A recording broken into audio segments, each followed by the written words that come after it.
Hey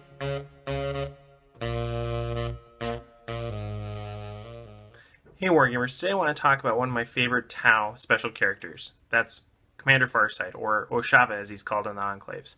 Before we do that though, I want to say thanks for watching. If you like this video, go ahead and hit the like button and the subscribe button, as well as the notification bell. That way you don't miss any of my upcoming unit reviews, battle reports, or hobby videos for 8th edition. Alright, so Index Xenos 2 here, let's take a look at Farsight, starting with his stat line. So it's pretty similar to a standard commander. He has 8-inch movement, 2-up weapon skill, that's a big difference, 2-up ballistic skill, strength 5, toughness 5, 6 wounds, 4 attacks with leadership 9, and a 3-up save. So like I said, pretty similar with some tweaking to make him a bit more close combat focused, which is kind of his thing. He comes stock with a plasma rifle and his signature weapon, the Dawnblade, which is a melee weapon at strength of user, so strength 5, with minus 4 AP, and dealing D3 damage, or D3 wounds. So it actually can pack quite a punch in close combat, especially when considering that he has 4 attack space. Now that can be up to 5 attacks on the charge if you take the appropriate Warlord trait, but either way, 4 or 5 attacks dealing this type of damage is pretty decent for a single HQ choice. He has For the Greater Good, of course, and then the Master of War ability, which is the same ability that standard commanders have. You can either call Manka or Kayun, and Manka allows you to advance and shoot as if you hadn't moved that turn for all Farsight Enclaves units within 6 inches. And Kayun does this, affects the same units, but basically allows you to reroll failed hit rolls for units within 6 inches of Farsight. So both of those are pretty good. It gets better because Farsight can call one and then another. So he can call Kayun and then he can call Manka, or he can call Manka twice. That's his special ability. This is important because a standard commander, regardless of how many commanders you have, can only call the Master of War ability once. So even if you had 3 standard commanders, you could only call Manka once. You could only call Kayun once.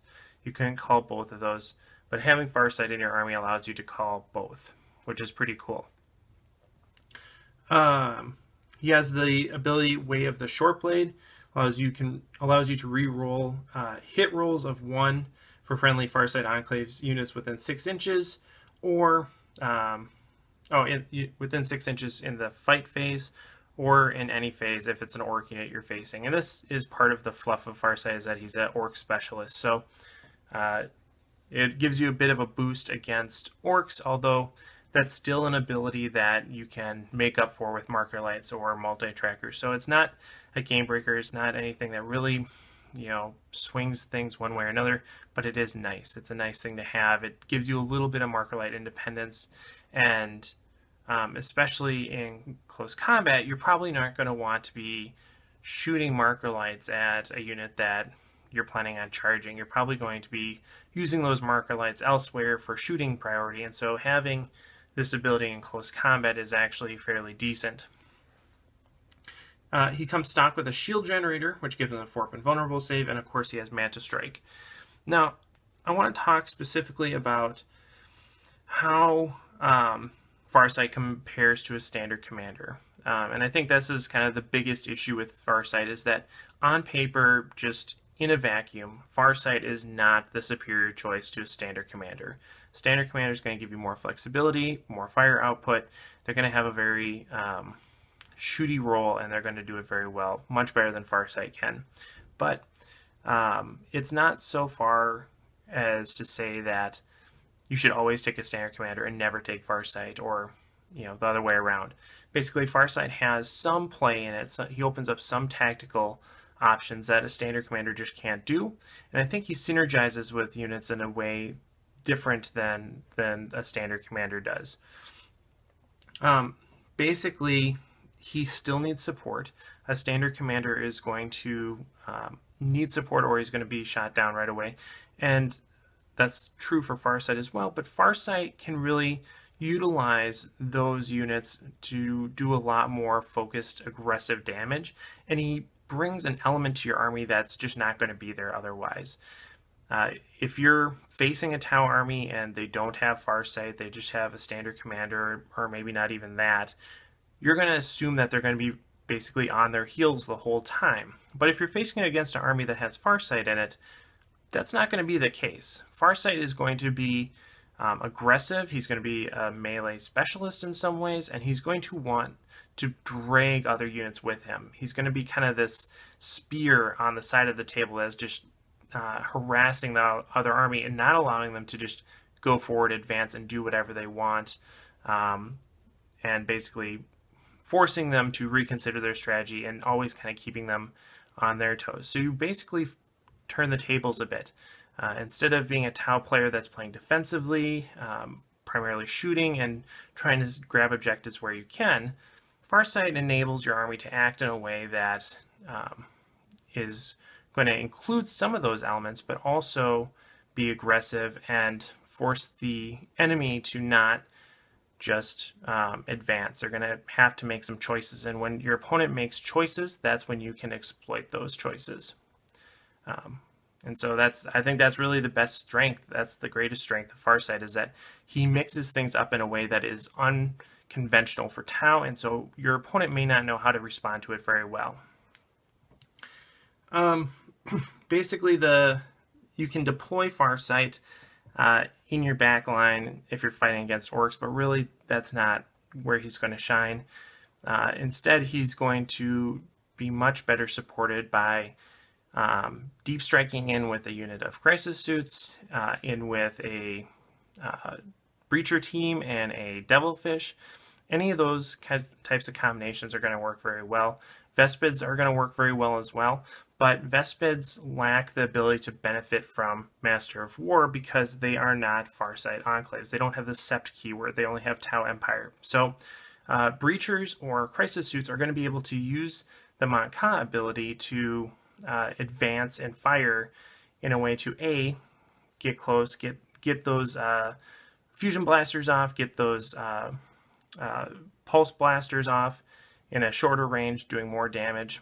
And it's also going to allow them to connect with the enemy again after you've eliminated whatever target you're deep striking next to.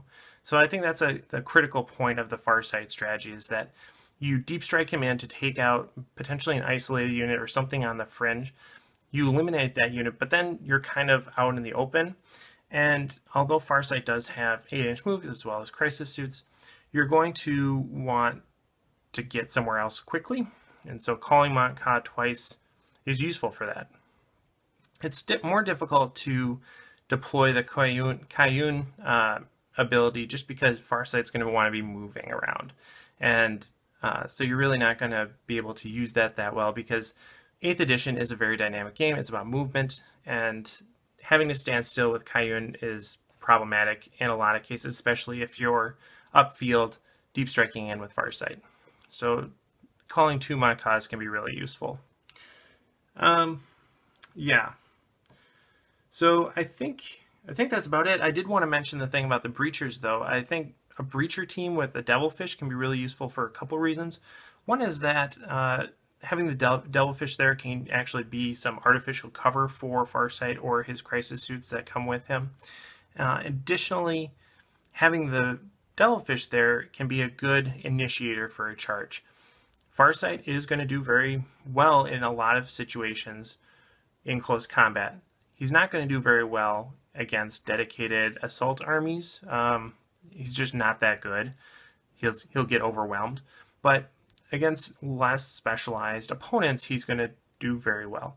So you can use a devilfish to charge in, soak up the Overwatch, and then have Farsight charge in. And hey, even your crisis suits or something could charge in there too, because they are strength 5. They're going to be able to maybe do some damage against some opponents, and that's really going to be more of a situational thing. But still, having Farsight supported by a devilfish, supported by crisis suits, shooting and then charging is probably a fairly good option in some situations. So there's that. I think that's really where Farsight is meant to be. He's meant to be a specialist. He's not meant to be your